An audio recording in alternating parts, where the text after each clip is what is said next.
Numbers 30. Moses spoke to the heads of the tribes of the children of Israel, saying, This is the thing which Yahweh has commanded. When a man vows a vow to Yahweh, or swears an oath to bind his soul with a bond, he shall not break his word. He shall do according to all that proceeds out of his mouth. Also, when a woman vows a vow to Yahweh, and binds herself by a pledge, being in her father's house, in her youth, and her father hears her vow, and her pledge, with which she has bound her soul, and her father says nothing to her, then all her vows shall stand, and every pledge with which she has bound her soul shall stand. But if her father forbids her in the day that he hears, none of her vows or of her pledges with which she has bound her soul shall stand. Yahweh will forgive her, because her father has forbidden her.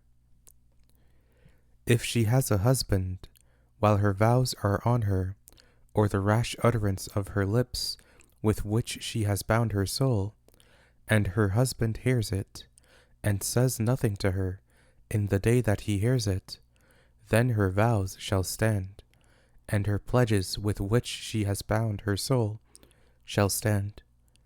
But if her husband forbids her in the day that he hears it, then he makes void her vow which is on her, and the rash utterance of her lips with which she has bound her soul. Yahweh will forgive her.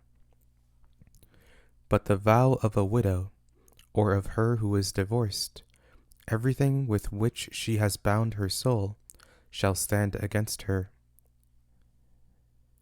If she vowed in her husband's house, or bound her soul by a bond with an oath, and her husband heard it, and held his peace at her, and didn't disallow her, then all her vows shall stand, and every pledge with which she bound her soul shall stand.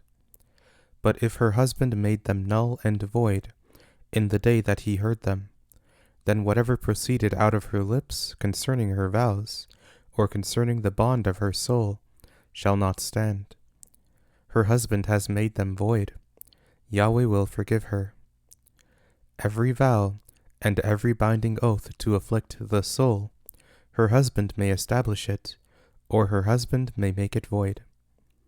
But if her husband says nothing to her from day to day, then he establishes all her vows, or all her pledges which are on her. He has established them, because he said nothing to her in the day that he heard them. But if he makes them null and void after he has heard them, then he shall bear her iniquity. These are the statutes which Yahweh commanded Moses, between a man and his wife, between a father and his daughter, being in her youth, in her father's house.